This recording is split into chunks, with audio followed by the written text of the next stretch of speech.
was an interesting fact that I was reading. Do you guys know that non-democratic countries has gone to war with each other?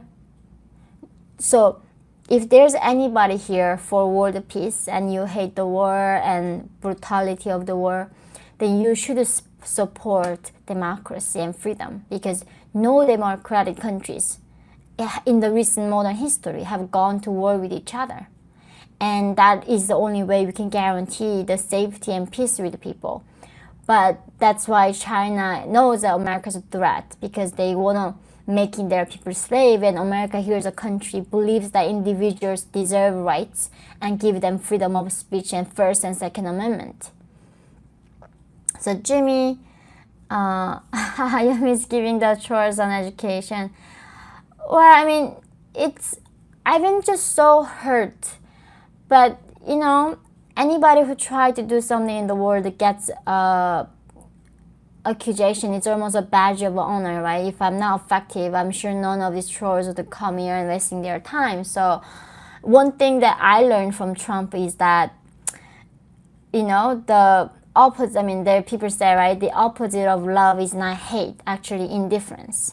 So the fact that they show up and they bother even to harass me shows that they care about me in some ways. You know, I'm like so used to looking at the bright side no matter what. So even though it just cuts my heart into pieces whenever I'm dealing with these hurtful people, I still hope to see the bright side and deal with it. But it's okay. So Bryant, if you can watch Dark Side of the Ring Collision in Korea episode, would love to get your perspective on it. So if you can watch Dark Side of the Ring Collision in Korea, I'm gonna take the picture. I haven't watched it. I would love to soon talk about the Squid Game, but let's answer more questions here. So Jimmy, I think we're about to find out that it was China most of all that rigged the US election. I don't know who did it, how much it happened, but what is the most important is that the people's confidence in election is going down, right? So then that should be making all of us worry. That should be worrying us all. So Brent here, how have you been the last few hours, Laura? And I personally think you should get some mods at least for spam. I do have moderators from my Patreons. I think they are sleeping right now. It's okay. I mean, the real world is tough. That's the thing. Even though I can get the moderators and cut them all out, but that's not the real world, right? It's almost in the university something that I exactly opposed, where when they talk about trigger warnings and creating a safe space, nobody hurts your feelings.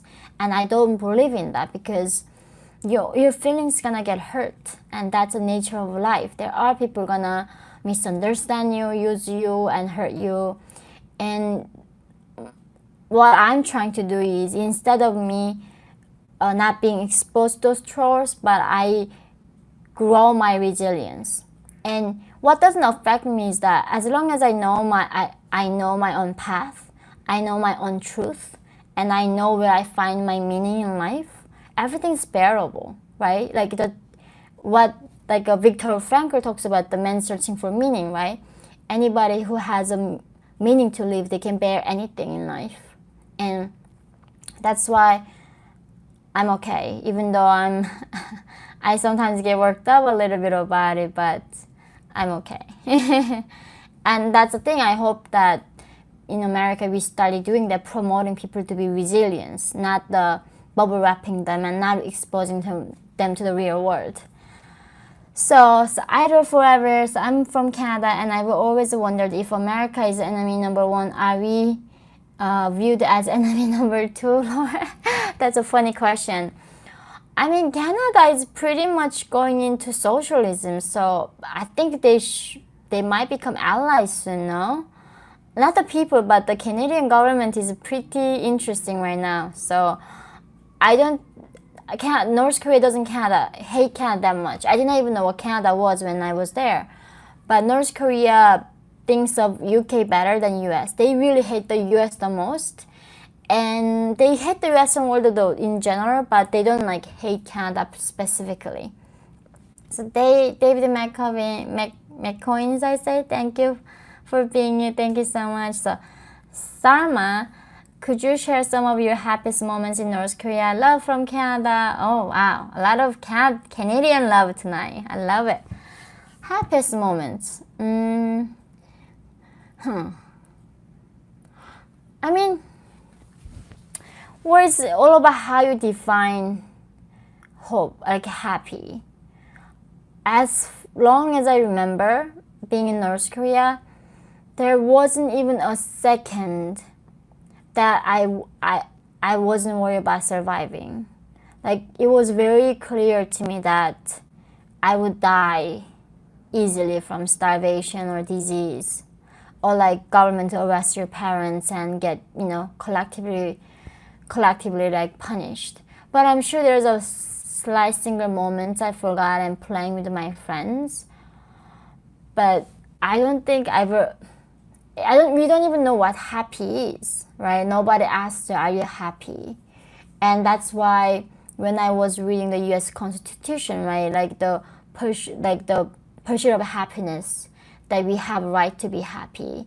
And yeah, I think that was amusing to me. There was a constitution that worried about individuals' happiness, but I don't think I was ever truly been happy in that country.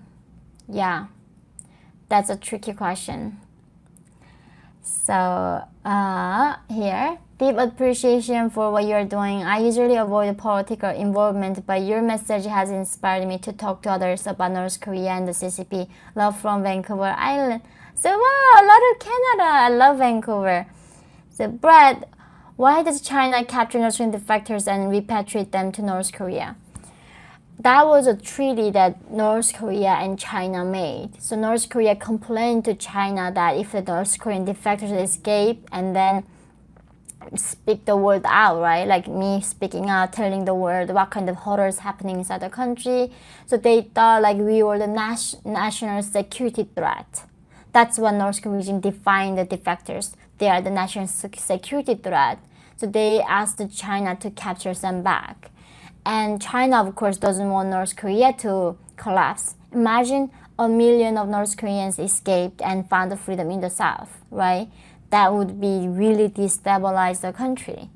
So that's why China does that. And not only that, they gain something from capturing North Korean defectors.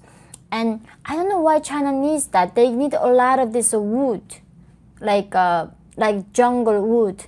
So North Korea cuts down all this wood in their mountains and then give this to trucks to China when they send the defectors back.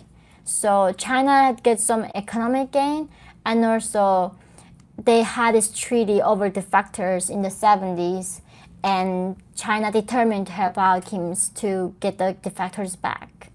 And even though, of course, we are protected under the Geneva Convention, and we are not refugees, right? We are defectors. We are political refugees. And of course, they just, break every international law that you can ever imagine.